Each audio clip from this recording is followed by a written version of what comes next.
Hello, Sydney. What's your favourite scary movie? Actually, mine would be Cats. The thought of Judi Dench dressed in fur licking her own arse. God, that's a horror story in itself. Anyway, we are here at Cineworld. I am just about to go in to see Scream 5 or Scream or whatever you want to call it. I don't know why they didn't use the S and just use the number 5 like they normally do. I suppose that would confuse a lot of people. 5 Cream, that would be that's a completely different story, that one. Anyway, yes, still got a little bit of time before I go in. Looking forward to watching this film. I love the first film. I watched it a couple of days ago. I actually didn't bother with the other films, 2, 3 and 4. Not that I don't like them, because they're all good and they've all got their own good stuff. But I didn't really have a lot of time to watch the other 3 films as I was working the last couple of days. But I'm really only going because it's got the original trio in it. David Arquette, Courtney Cox and Neve Campbell, or Neve Campbell, wherever you're from in the world. I'm sure there's other characters that will probably pop up that were in the other films, but they're the 3 main ones that I'm looking forward to seeing, and plus all the new cast as well. So anyway, let's go in to Cineworld Dover here and let's watch Scream 5, or just Scream 2022.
Later.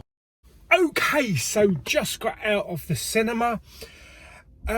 Scream 5.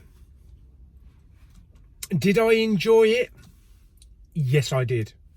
I thought this was a worthy requel. Yes, not prequel, not sequel. It's a requel addition to the franchise. Not directed by Wes Craven, obviously, although there is a nod to Wes Craven on the credits. It felt very Wes Craven, though. It did feel very Wes Craven. This film, I'm not going to go into any spoilers or anything like that. A lot of it does mirror the original films, especially the first films. Like the opening act on this film kind of mirrors the Drew Barrymore scene in the first film. There's the typical twists, you know, who's the killer. The film basically follows 2 sisters and their friends. And when killings start to happen again in Woodsboro, they need the help of legacy characters. Yes, Courtney Cox is back. David Arquette is back. Neve Campbell is back. And they're not just like little cameos. They've got big meaty parts in the film. So what about the new cast? A couple of them were really good. The 2 sisters were really good. There was just an element missing on the new characters. You know, we were missing the kind of comedy that Matthew Lillard had, you know, the Skeet Ulrich madness and the Jamie Kennedy goofiness as well. But a lot of those characters are referenced to in this film. So yeah, some of the new characters are really good. The rest of them are just kind of like sideline characters. You know, they don't have that much of an impact. Now, the film is an 18 certificate. I really don't think it really needed to be an 18. I mean, some of the kills are a little bit brutal. I've seen far worse. I've seen far worse. It doesn't warrant an 18. You know, there's no reason why this couldn't have been a 15. Also, one thing that this film does really well is reference the previous films and reference the Stab franchise, and it also mocks prequels and sequels that they're never as good as the originals, and that does it really well. It really fits in well. Now, not to go on any spoiler territory, but there is a character brought back from the original film, Peter Cushing, Carrie Fisher-esque. And that was very surprising. It was really well done. And it has a big impact on the film.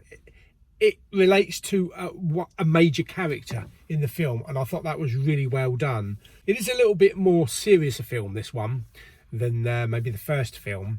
But it does have those comedy elements thrown in there. Maybe not as many, you know, because we don't have the Matthew Lillard to bounce off, or the Jamie Kennedy quips. But all in all, I really enjoyed it. I had a really great time with it. I thought it was a definite worthy sequel to the other films. And yeah, it stands up there with the other Scream films. Definitely stands up there with the first and the second film. So yeah, really had fun with it. So how would I rate it on a scale of 1 to 10? I'm going to give it 7.5 not so brutal kills out of 10. I thought it was a really, really entertaining film. It was great having these legacy characters back. Some of the new characters were really interesting. The pacing was great. The music was good. The kills weren't as brutal as maybe they could have been. But all in all, it was a really, really good film. So I hope you enjoyed my review of Scream 2022. Like the video by giving it some thumbs up. Don't forget to subscribe, comment and share. Until the next video, I'll be right back.